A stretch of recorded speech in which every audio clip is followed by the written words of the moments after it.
Hello everyone, आज का जो हमारा क्लास है वो संस्कृत व्याकरण में जो चैप्टर आज नया स्टार्ट किया हुआ है धातु प्रकरण। तो धातु प्रकरण पढ़ने से पहले मतलब कि उसमें जो धातु क्या होता है, धातु कितने प्रकार के होते हैं, धातु का प्रयोग कहाँ कहाँ होता है, इसके बारे में समझते हैं। तो देखिए धातु पहले कहते किसको है, तो धातु संस्कृत भाषा में क्रिया को धातु कहते हैं। संस्कृत भाषा में क्रिया को क्या कहते हैं, धातु कहते हैं। तो क्रिया क्रिया पहले कहते हैं किसको, जैसे कि पढ़ रहे हैं, तो पढ़ रहे कोई काम कर रहे हैं, तो पढ़ रहे तो पढ़ रहे तो इसको बोलते क्या है, पढ़ना। खेल रहे तो खेलना, हंस रहे तो हंसना। तो ये सब जो शब्द है इसको हम क्या बोलते हैं, क्रिया बोलते हैं। और क्रिया को ही हम संस्कृत में क्या कहते हैं, धातु कहते हैं। तो कहीं पर अगर धातु लिखा रहे तो उसको मतलब कि संस्कृत में अगर धातु लिखा रहे संस्कृत वाले बुक में कहीं पर धातु, तो उसका मतलब क्या होता है, क्रिया। क्रिया को संस्कृत में क्या कहते हैं, धातु कहते हैं। ये समझ में आया। यह विभिन्न कालों में व्यक्त किया जाता है। विभिन्न कालों में जैसे कि हो गया, जैसे कि कोई वर्तमान में कर रहे काम, कोई भविष्य में सोच रहे, या भूतकाल में जो बीत गया उसके बारे में सोच रहे, तो इसको जो व्यक्त करते हैं वो विभिन्न कालों में करते हैं। यानी कि भूत, भविष्य या आशीर्वाद में, कुछ भी में जो भी हो उसमें हम इसको विभिन्न काल के रूप में व्यक्त करते हैं।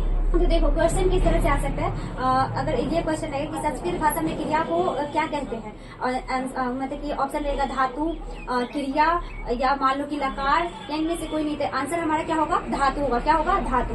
इतना याद रखना कि संस्कृत भाषा में क्रिया को क्या कहते हैं, धातु कहते हैं, और इसे विभिन्न कालों में व्यक्त किया जाता है। इतना समझ में। हम देखो उसी में एक आता है लकार। लकार जो होता है, काल को ही संस्कृत में हम क्या कहते हैं, लकार कहते हैं। काल को संस्कृत में क्या कहते हैं, लकार कहते हैं। काल को संस्कृत में क्या कहते हैं, लकार कहते हैं। इतना याद रखना। तो संस्कृत व्याकरण में धातु जो होता है, यानी कि क्रिया जो होता है, उसको 10 लकारों में व्यक्त किया जाता है, विभक्त किया जाता है। कितने भागों में विभक्त किया जाता है, तो 10 भागों में। इतना याद रखना कि संस्कृत में लकारों की संख्या कितनी होती है, 10 होती है। तो ये याद रखना। काल को क्या कहते हैं, लकार कहते हैं। और संस्कृत व्याकरण में धातु को 10 लकारों में व्यक्त किया जाता है। और इसको क्वेश्चन इस तरह से है, प्रत्येक लकार को काल कथन विधि बोधक द्वारा व्यक्त किया जाता है। तो यहाँ पर लिख दे के लकार को किस विधि द्वारा बोधक किया जाता है, तो काल के द्वारा। किसके द्वारा, काल के द्वारा।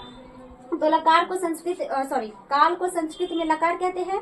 और लकारों की संख्या संस्कृत में कितनी है, 10 है। तो इतना याद रखना। क्वेश्चन आ सकता है ऑब्जेक्टिव में कि बताओ कि लकार की संख्या संस्कृत में कितनी होती है, 10, 12, 14, 16। तो क्या हो जाएगा हम लोग का आंसर, 10 होगा। क्या होगा, 10 होगा। और दूसरा क्वेश्चन आएगा कि काल को हम संस्कृत में क्या कहते हैं, तो क्या कहते हैं, लकार कहते हैं। काल को संस्कृत में क्या कहते हैं, लकार कहते हैं। तो ये दो तरह से क्वेश्चन आएगा, इसको ध्यान से सुनना। एक बार फिर से रिकैप कर देते हैं। लकार को हिंदी में यानी कि काल कहते हैं, या काल को संस्कृत में लकार कहते हैं। इतना समझ में आया। लकार की संख्या संस्कृत में कितनी होती है, 10 होती है। तो ये याद रखना। अब देखो 10 कौन कौन सा है। पहला आता है लट लकार। लट लकार को हिंदी में क्या बोलते हैं, वर्तमान काल। लंग लकार को हिंदी में भूतकाल बोलते हैं। तीसरा आता है लिट लकार, जिसको बोलते हैं भविष्य काल। लोट लकार जो कि आज्ञा के अर्थ में होता है। और पांचवा होता है विधि लिंग, जो कि विधि और चाहिए के अर्थ में होता है। छठा होता है लीट लकार, जो कि परोक्ष भूतकाल। और सातवां होता है लुट लकार, यानी कि आसन या अंधत भविष्य काल के लिए होता है।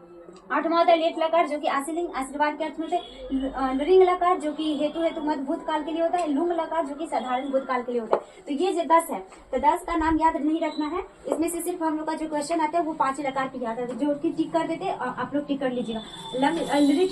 लट लकार जो कि वर्तमान काल, लंग लकार भूतकाल, लिट लकार भविष्य काल, लोट लकार आज्ञा के अर्थ में, विधिलिंग यानी कि विधि के अर्थ में या चाहिए के अर्थ में होता है। तो ये लकार 5 ही लकार होते हैं जिसपे धातु रूप चलता है, जिसका अनुवाद में काम आता है। तो इसको आप लोग को 5 लकार याद करना। ये 6 वाला जो नंबर है, लिट लकार, लुट लकार, रिंग लकार, लुंग लकार, इसको याद नहीं करना है।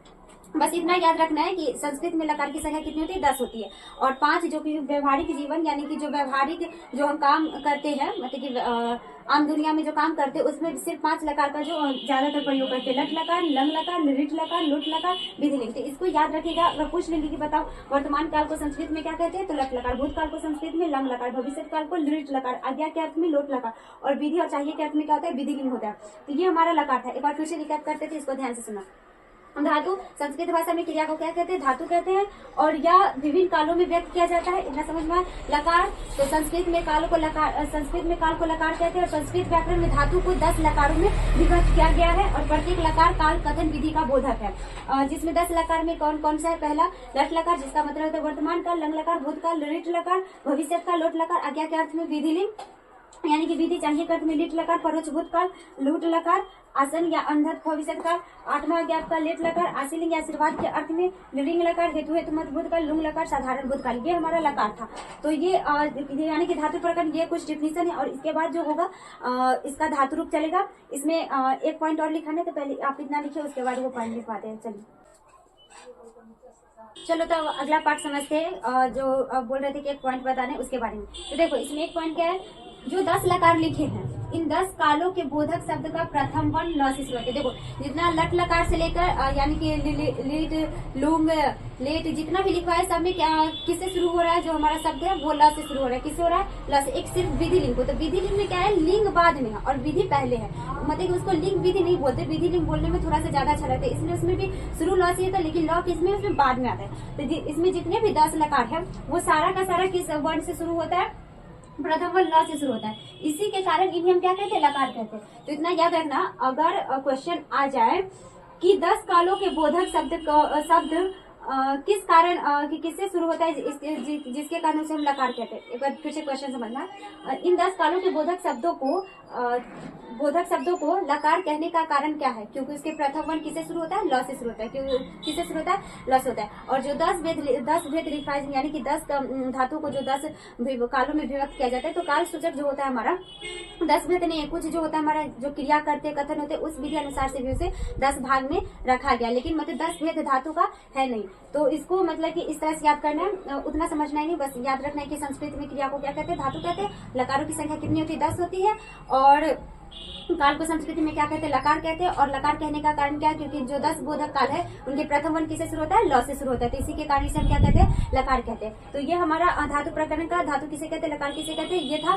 और जो अगला जो पार्ट होगा वो होगा यानी कि धातु रूप चलेगा, जो कि चलता है पढ़ती पढ़ता पठंती तीता अंति वाला जो रूप होता है उसके बारे में पढ़ाएंगे, जो कि अनुवाद में बहुत काम आता है। तो अगले क्लास में हम लोग आप लोग से मिलते हैं, तब तक कितना नोट कीजिए, तब तक के लिए बाय।